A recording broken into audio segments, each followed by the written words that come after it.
नमस्कार, सार्वजनिक समाचारों में आप सभी का स्वागत है। मैं हूं संतोष चौधरी। सबसे पहले कैबिनेट बैठक की बात कर लेते हैं। मुख्यमंत्री योगी आदित्यनाथ की अध्यक्षता में आज प्रदेश कैबिनेट की बैठक हुई। योगी कैबिनेट की बैठक में 1 दर्जन से अधिक प्रस्ताव पर मुहर लगी है। प्रदेश कैबिनेट बैठक में औद्योगिक विकास विभाग के प्रस्ताव प्लाट के खरीदारों को तुरंत रजिस्ट्री कराई जाए। एनसीआर में 4,12,000 फ्लैट नहीं मिल रहे थे, अब उनको फ्लैट मिलेंगे। नोएडा एनसीआर में 3.5 लाख खरीदारों को फ्लैट की बुकिंग थी, उनको पोजीशन नहीं मिला था, अब उनको पोजीशन मिल जाएगा। ये कुछ बड़े कैबिनेट के फैसले हैं। इसके लिए कैबिनेट में नई नीति भी बनाई गई है। लखीमपुर की चंदन चौकी में विद्यालय के लिए लीज पर भूमि आवंटित किए जाने, ग्राम पंचायतों तक ऑप्टिकल फाइबर केबल बिछाने, एसजीपीजीआई में एडवांस प्रिडिक्ट केंद्र स्थापित किए जाने के प्रस्ताव भी कैबिनेट ने पास किए हैं। अधिवक्ता कल्याण निधि को बढ़ाकर 500 करोड़ किए जाने तथा प्रदेश के 57 जनपदों में साइबर थानों की स्थापना के संबंध में कैबिनेट की हरी झंडी मिली है।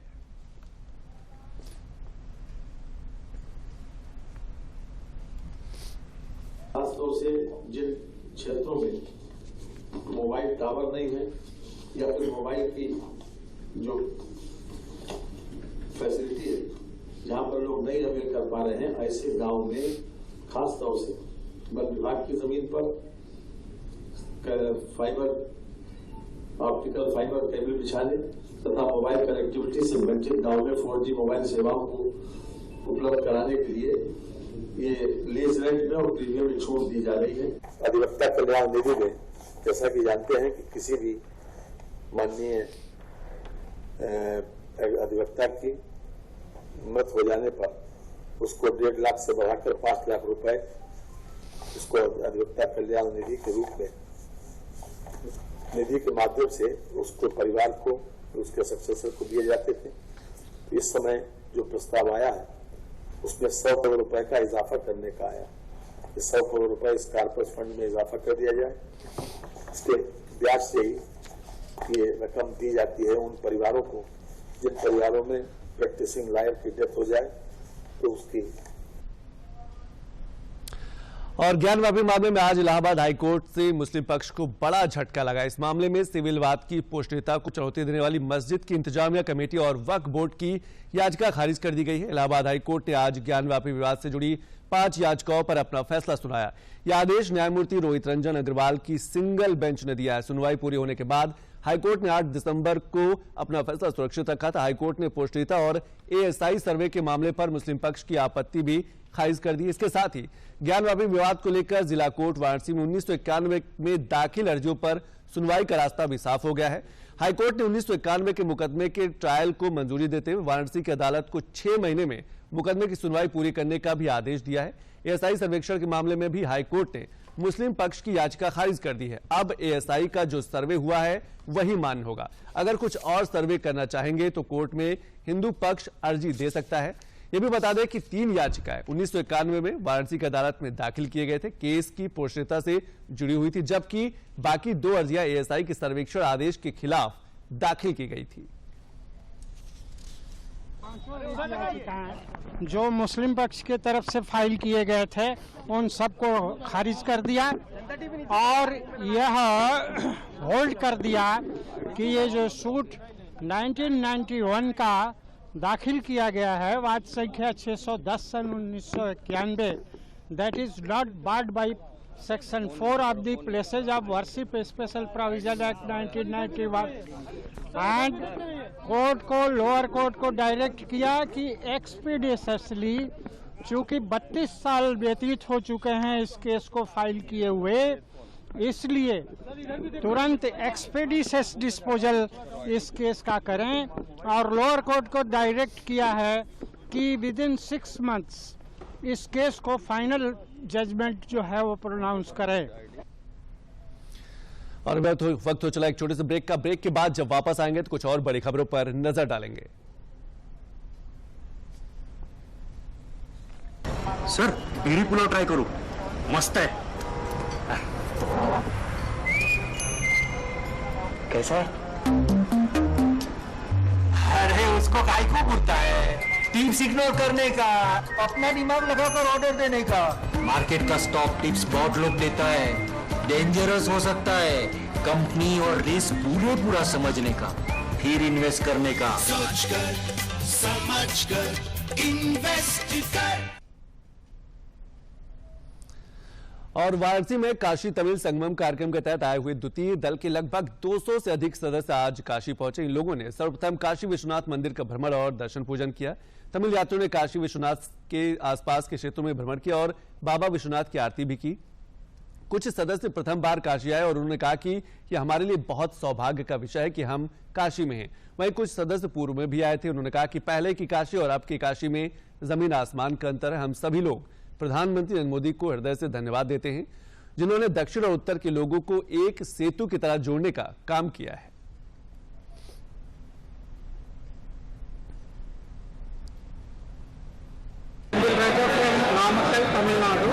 Actually, I am so happy. As I am a teacher, I got a chance to visit this wonderful place, Kashi Vishwanathan and Kamachi Amman, Annapurni. All this because of our Honorable Prime Minister Narendra Modi ji. And I'm extremely privileged and proud to be here today. I feel extremely blessed to have the darshan of Sri Kashi Vishwanathan, Annapurni and Visalakshi Ambal. Here, this is a nice experience. We have come here. I have never imagined that I will be getting such an opportunity to visit Kashi and enjoy all these devotional places. Har Har Mahadev, it's a nice experience, and I thank everyone who is organizing everything here. And it's a great salute to Dr. Modi ji also. He has done a wonderful thing because he has united things which are like the differences between the south and the north.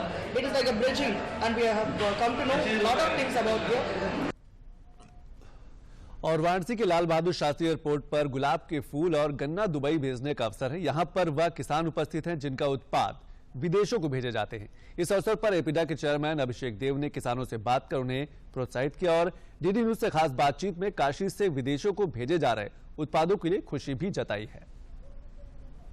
APEDA Kashi में खास तौर से इसके आसपास के जिलों में उनके किसानों के लिए इतना काम कर रहा है और वही वजह बन रही है कि ये जो इनके उत्पाद हैं किसानों के, ये एक्सपोर्ट हो रहे हैं दूसरे देशों में। खुशी की बात है कि एपीडा के चेयरमैन आज काशी में हैं। ये भी किसानों को प्रोत्साहित करने ही आए हैं यहाँ पर और अपनी संस्था को भी। एपीडा के चेयरमैन अभिषेक देव जी हैं काशी में। क्या कहना चाहेंगे आप अपनी संस्था के लिए भी और जो एपीओज के किसान हैं उनके लिए भी?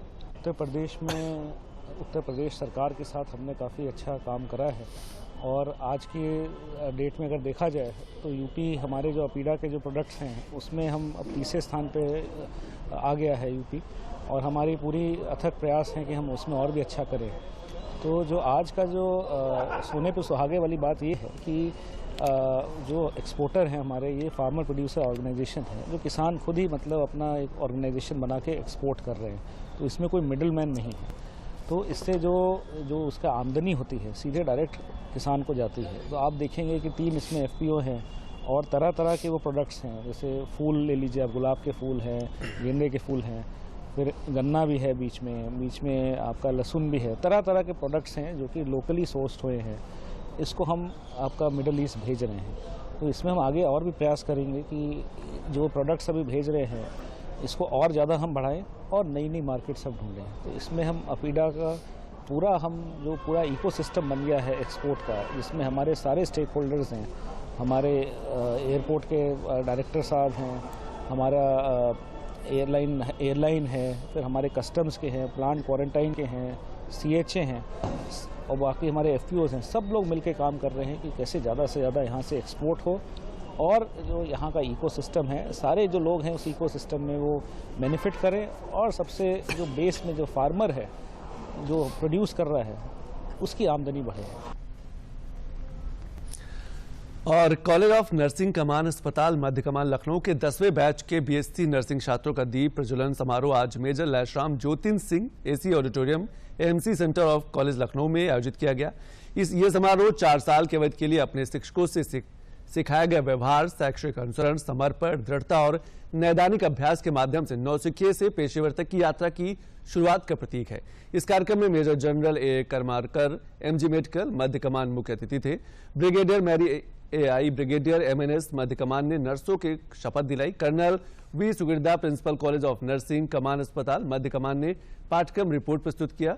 अपने संबोधन में मेजर जनरल ए करमारकर ने इस बात पर बल दिया कि छात्रों को नर्सिंग पेशे में निस्वार्थ भक्ति, अनुशासन, बीमारों के लिए वास्तविक चिंता जैसे गुणों की आवश्यकता होती है।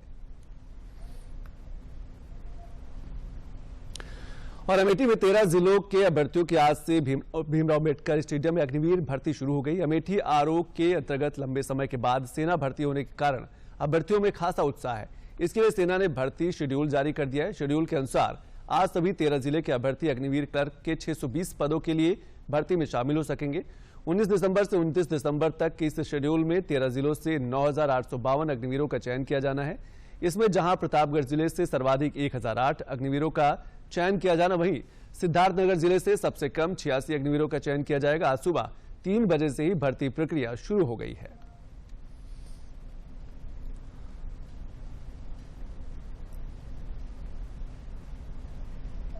यहाँ पर अमेठी आरओ जो अग्निवीर की भर्ती चल रही है, उसकी भर्ती मैं देखने आया हूँ। कल मेरी भर्ती है ट्रेडमैन का, आज कलर का खास, जिसमें अच्छा खासा टाइमिंग दिए और अच्छे खासे बच्चों को भी पकड़े। और कल मेरा है, अब देखते हैं कितना टाइमिंग मिलता है, और देंगे अच्छे तो निकल सकता है। हमारा कल भर्ती है, अमेठी जिला में आए हैं और पूरा फुल कॉन्फिडेंस से आए हैं, तैयारी से आए हैं, और जहां तक की कोशिश करेंगे, अच्छा रनिंग करेंगे और नौकरी की तैयारी करेंगे। अमेठी में जो भर्ती चल रही है इस साल बहुत दिनों के बाद, तो हम उनके होने वाले ट्रेडमैन की भर्ती में आए हुए हैं। तो देखा जाएगा, कल अच्छा खासा टाइमिंग मिल रहा है। आज कलर वालों का था तो उसमें 6 मिनट का टाइमिंग मिला है।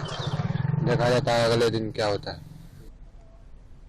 और प्रधानमंत्री नरेंद्र मोदी का सपना है कि सभी मुस्लिम गरीब बच्चों को शिक्षा मिले, उनके एक हाथ में कुरान और दूसरे हाथ में लैपटॉप हो, जिससे वह भविष्य में उन्नति कर सके। सरकार उर्दू, अरबी, फारसी के साथ हिंदी, इंग्लिश व तकनीकी शिक्षा देने का भी प्रयास कर रही है। कैबिनेट मंत्री धर्मपाल सिंह ने फिरोजाबाद में मदरसों के मामले में कहा, फंडिंग की जांच चल रही है। मदरसों के संचालक आलम मुस्तफा याकूबी सरकार के फैसले का स्वागत करते हुए कहते हैं कि दीनी तालीम के साथ साथ दुनियावी तालीम होना बेहद आवश्यक है। मदरसे के बच्चे भी तकनीकी, सामाजिक ज्ञान पाकर खुश हैं।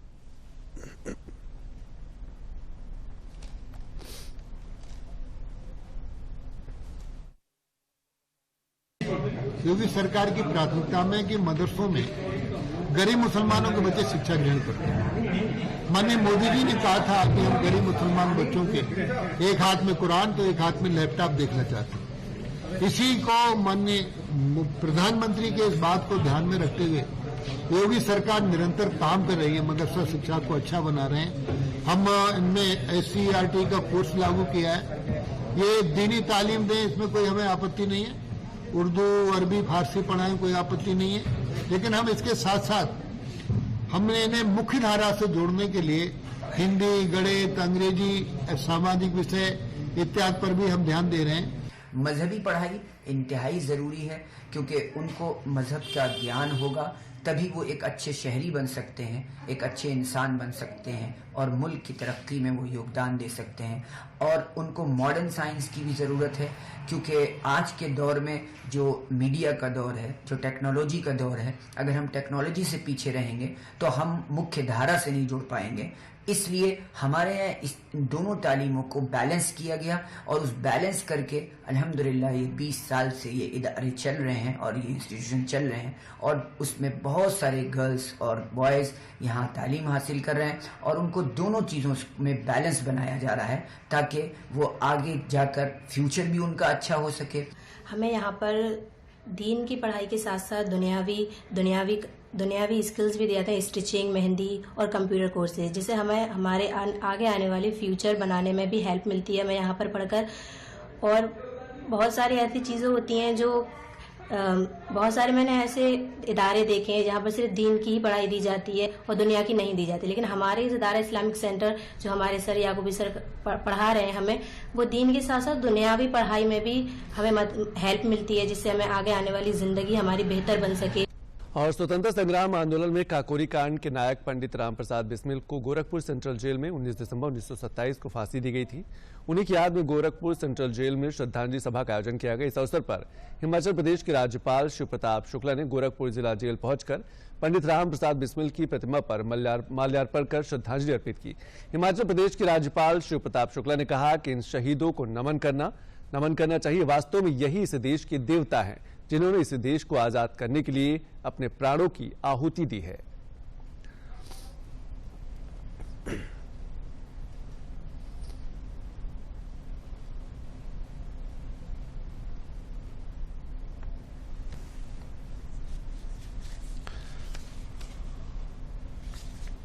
तो इस बलिदानी दिवस पर मैं श्रद्धा सुमन क्रांतिकारियों को जो इस देश को आजाद कराने के लिए अपने आहुति दिए आया हूँ। यहाँ उनका स्मारक है, स्मारक लिखा है, उनके चित्र पर माल्यार्पण किया है और मैं ये मान करके चलता हूँ कि प्रत्येक व्यक्ति को आकर के हर समय ऐसे शहीदों को नमन करना चाहिए। और लखनऊ में लगे अटल स्वास्थ्य मेले में स्वास्थ्य विभाग और अलग अलग संस्थानों द्वारा लगाए गए स्टॉल के माध्यम से लोगों को चिकित्सा सेवा के साथ जागरूक भी किया गया। इसमें लोगों को फाइलेरिया से कैसे बचाव किया जाए, इसके लिए भी एक स्टॉल लगाया गया था और लोगों को जागरूक किया गया। वहीं अंग दान करने वालों को भी प्रोत्साहित किया गया, जिसमें 15 लोगों ने दूसरे लोगों का जीवन बचाने के लिए अपने अंगों का दान किया है। पूर्व प्रधानमंत्री अटल बिहारी वाजपेयी के नाम पर लगाया गया ये मेला चिकित्सा और जागरूकता के लिहाज से सफल साबित हुआ है।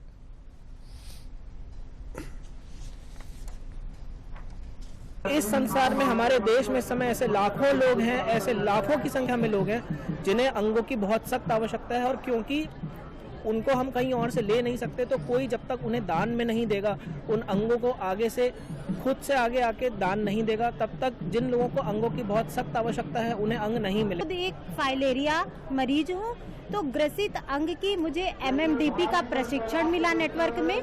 उसकी साफ सफाई के बारे में बताया गया। मैं उसकी नित्य प्रति साफ सफाई करती हूँ अपने पैर की और उसके बाद एक्सरसाइज की मुझे जो बताया गया नेटवर्क में, मैं वही एक्सरसाइज करती हूँ। उससे मुझे बहुत ज़्यादा लाभ मिला है। फाइलेरिया एक लाइलाज बीमारी है जो मच्छर के काटने से होती है। इसको रोकने की सबसे बड़ा जो तरीका है वो ये है कि हम अपने आप को मच्छर के काटने से बचा सकें। उसके लिए हम अपने घर के इर्द गिर्द साफ सफाई रखें, पानी का जल भराव ना होने दें, मच्छर को पनपने ना दें।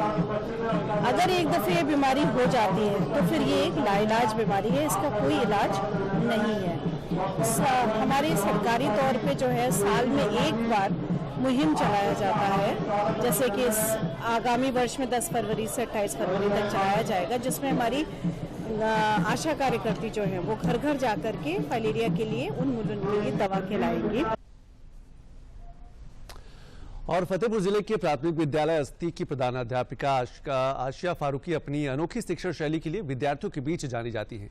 एकल शिक्षिका होने के बावजूद सरकारी संसाधनों का समुचित उपयोग कर नवाचार के दम पर विद्यालय का कायाकल्प किया। समाज को जोड़ते हुए बच्चों के साथ उनकी निरक्षर माताओं को शिक्षित करने व बच्चों की ग्रीन आर्मी टीम बनाकर पर्यावरण के प्रति ग्रामीणों को जागरूक करने की अनोखी पहल चला रही हैं, जिसके कारण उन्हें राष्ट्रीय शिक्षक पुरस्कार से सम्मानित किया गया है। प्रधानाध्यापिका आशिया फारूकी ने बताया कि मैं हमेशा बच्चों के साथ इनोवेशन करती रहती हूं, इसीलिए अपने स्कूल का नाम स्कूल ऑफ इनोवेशन दिया है। हमारे नवाचारों व तकनीकी टीचिंग एक्टिविटी से प्रभावित होकर यूएसए की एक संस्था द्वारा ऑनलाइन इंटरव्यू लिया है। अभी हम बच्चों के साथ मिलकर नशा मुक्ति, बाल विवाह, मतदाता जागरूकता, स्वच्छता अभियान पर काम कर रहे हैं।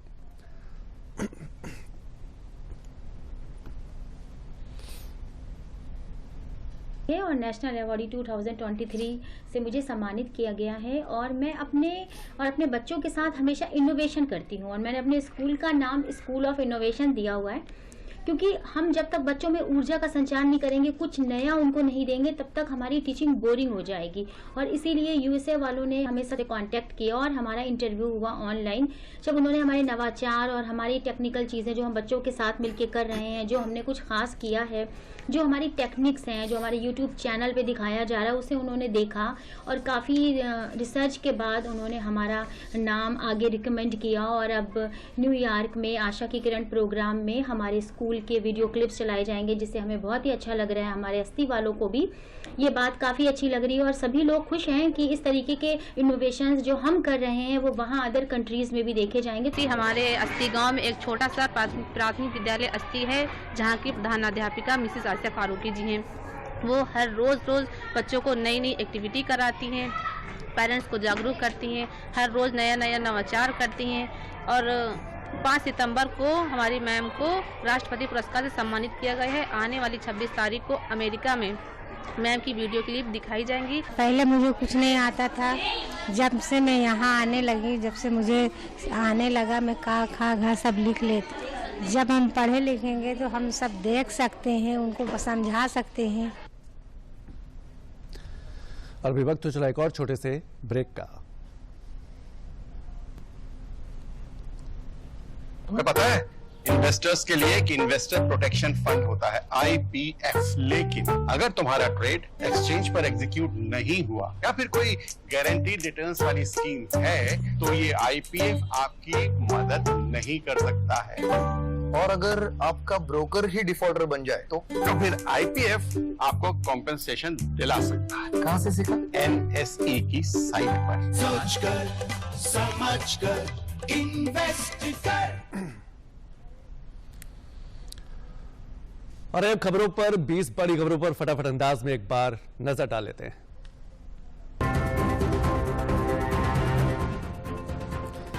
CGST द्वारा दूसरा संशोधन विधेयक 2023 और राष्ट्रीय राजधानी क्षेत्र दिल्ली कानून विशेष प्रावधान दूसरा संशोधन विधेयक 2023 लोकसभा से पारित, राज्यसभा से भी पारित हुआ राष्ट्रीय राजधानी क्षेत्र विधेयक।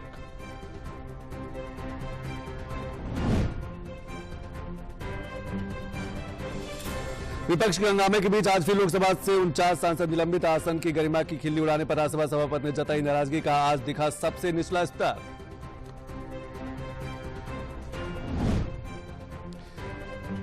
आज नई दिल्ली में भाजपा संसदीय पार्टी की बैठक को संबोधित करते हुए प्रधानमंत्री ने कहा कि विपक्षी पार्टियों के गठबंधन का उद्देश्य मौजूदा सरकार को हटाना है, जबकि भाजपा का उद्देश्य देश के लिए उज्जवल भविष्य बनाना है।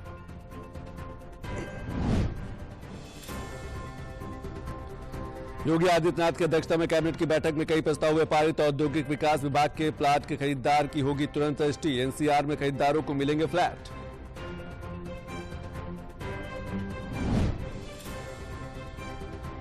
प्रदेश कैबिनेट के फैसले में ग्राम पंचायतों तक बिछाया जाएगा ऑप्टिकल फाइबर केबल, पीजीआई में एडवांस प्रिडिक्ट केंद्र की होगी स्थापना, अधिवक्ता कल्याण निधि को 500 करोड़ किए जाने का प्रस्ताव।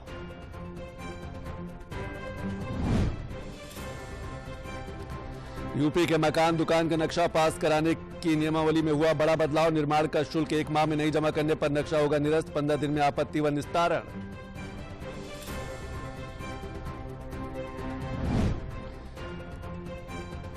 काशी तमिल संगमम के पहले ग्रुप का प्रयागराज में किया गया भव्य स्वागत, गंगा स्नान के साथ मंदिरों का किया दर्शन, सैंड आर्ट की कलाकृति को देखकर जताई खुशी।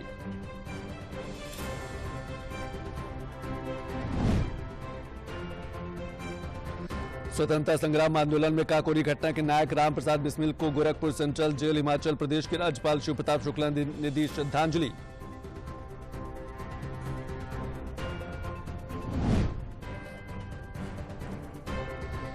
ज्ञानवापी मामले में इलाहाबाद हाईकोर्ट का बड़ा फैसला, कोर्ट ने मुस्लिम पक्ष की 5 याचिकाओं को किया खारिज, हिंदू पक्ष की 1991 में दर्ज कराया गया केस पर सुनाया गया फैसला।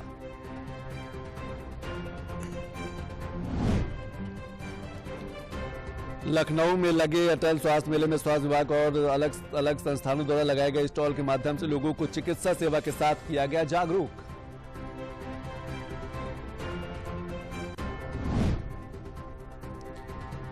राम मंदिर प्राण प्रतिष्ठा की तैयारियों के मद्देनजर सुरक्षा व्यवस्था का सरकार ने पूरा खाका तैयार किया, राम मंदिर के लिए नई सुरक्षा योजना होगी लागू, बिना जांच के नहीं होगा मंदिर में किसी का प्रवेश।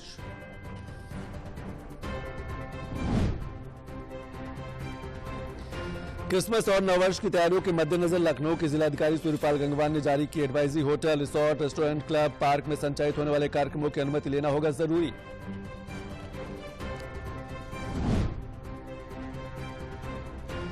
बाराबंकी में भूकंप आपदा से बचने के लिए मॉक ड्रिल का आयोजन कर लोगों को किया गया जागरूक, एनडीआरएफ टीम और जिला प्रशासन की टीमों ने संयुक्त मॉक अभ्यास किया।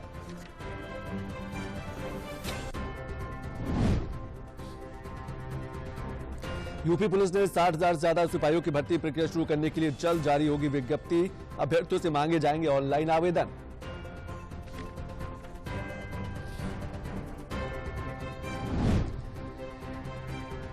अमेठी में आज से सेना भर्ती कार्यालय के संयोजन में अंबेडकर स्टेडियम में अग्निवीर सेना भर्ती रैली होगी शुरू, 19 से 29 दिसंबर तक भर्ती का होगा आयोजन।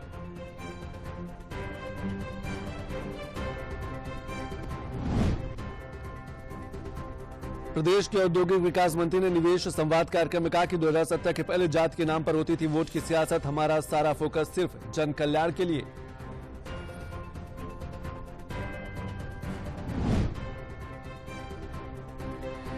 सपा नेता आजम खां पर आयकर विभाग के बाद अब ईडी का भी कस सकता है शिकंजा। जौहर यूनिवर्सिटी में करोड़ों रुपए की काली कमाई के खुलासे के बाद होगी आजम खां पर और सख्ती।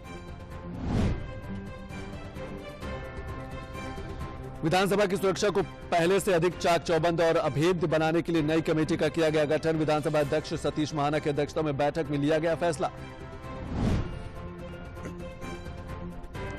भारत निर्वाचन आयोग ने लखनऊ में 6 राज्यों के मुख्य निर्वाचन अधिकारियों की पुलिस जोनल अफसरों के साथ बैठक में निष्पक्ष चुनाव कराने के लिए दिए निर्देश। कहा प्रलोभन मुक्त व सुरक्षित मतदान सुनिश्चित करने के लिए करे काम। राज्य सरकार ने सोनभद्र में 1120 मेगावाट के नए पंप स्टोरेज पावर प्लांट की स्थापना से जुड़े प्रस्ताव को दी मंजूरी। इसके लिए 275 हेक्टेयर वन भूमि पर 6119 करोड़ खर्च होने का अनुमान।